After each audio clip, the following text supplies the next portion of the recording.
Today, in our project, we will be discussing disinformation surrounding the WikiLeaks release of Hillary Clinton's emails during the course of the 2016 presidential election. First, though, we have to describe what disinformation is. It is defined as false information which is intended to mislead, especially propaganda issued by a government organization to a rival power or the media.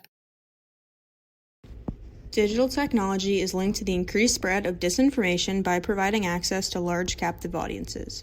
The advent of social media platforms such as Twitter and Facebook have created unprecedented, centralized channels in which individuals are free to post essentially any information they wish, whether that info is factually accurate or not. As a result, any person with a digital device can log onto their accounts, spread whatever they want, and consume whatever they want between millions of accounts.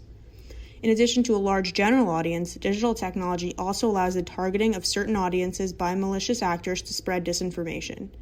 Disinformation spread can occur due to several different psychological effects. Bias effect, meaning people choose to believe information that agrees with their preconceived notions. False consensus effect, the belief that everyone shares a similar viewpoint. And bandwagon effect, the tendency to go along with what others are saying. Promoters of disinformation weaponize these effects to target demographics most susceptible to believing their lies or embellishments. The main topic of this project is disinformation about Hillary Clinton's leaked emails before the 2016 presidential election. During the fall of 2016, WikiLeaks released hundreds of Hillary Clinton's emails, which she had improperly sent on a private server during her time as Secretary of State years earlier. She claimed that she used this server for convenience and not to keep her messages hidden, as many accused. The controversy over these emails and the information that was released in them received more news coverage than any other topic during the election. Truth and fabrication concerning this topic were intricately intertwined and spread like wildfire. The first main perpetrator of disinformation in this scenario was current President Donald Trump. Due to the convenient timing of the release from WikiLeaks, President Trump used the practice as a way to criticize Clinton, his opponent.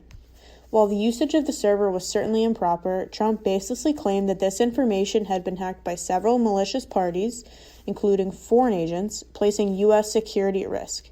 These attacks mainly occurred through his highly popular Twitter account.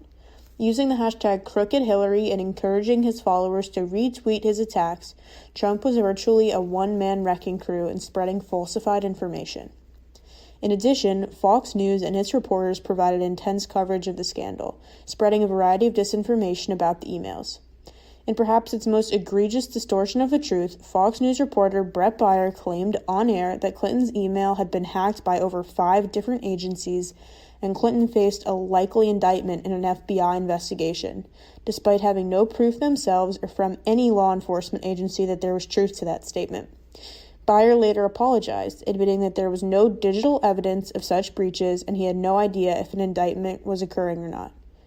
Despite this retraction, Trump himself continued to spread the false information on his Twitter accounts and at his rallies. To this day, Clinton has not faced any indictments, and there is no evidence that any foreign agents access sensitive information. Furthermore, many American Republicans perpetuated this disinformation. Many memes, tweets, and other social media posts went viral using #CrookedHillary. Many people even went so far to create hats, t-shirts, and other merchandise with Crooked Hillary printed onto them, deepening support within certain factions for Donald Trump. Clinton herself was the main combatant against this disinformation. When she met with the press, she repeatedly attempted to justify her actions and explain why she used the private server. Throughout her entire campaign, she also tried to discredit the various criticisms President Trump leveled at her. In addition, other government entities, such as the FBI, attempted to stop President Trump's spread of disinformation. When President Trump tweeted that Hillary had been hacked by China, the FBI publicly released the result of an investigation that showed that there was no truth that China had been able to access any sensitive information in these emails. Many liberal news outlets such as CNN and NBC attempted to disprove President Trump's false claims, as well as by publishing studies and articles contradicting the president or Fox News. This controversy died down after the election, but it continues to resurface occasionally when President Trump decides to attack the Democratic Party. His use of #CrookedHillary and the resultant merchandise also still serves as rallying points for his conservative supporters, as a symbol of their distrust of the Democratic Party. Given how connected the world is today, it will be hard to stop disinformation. Something Twitter and Facebook have done is ask users if what they are posting is factually true or flagging a post if it is false. However, both companies have received criticism for flagging more left disinformation released from conservatives.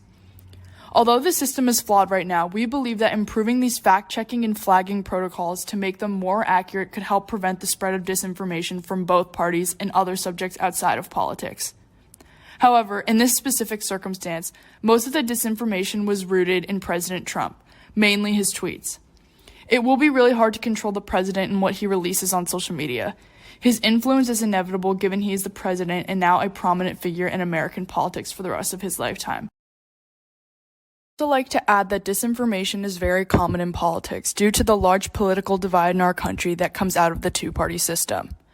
Furthermore, disinformation is a large factor in increasing polarization as it feeds into both parties, and we will likely see this continue as digital tech grows.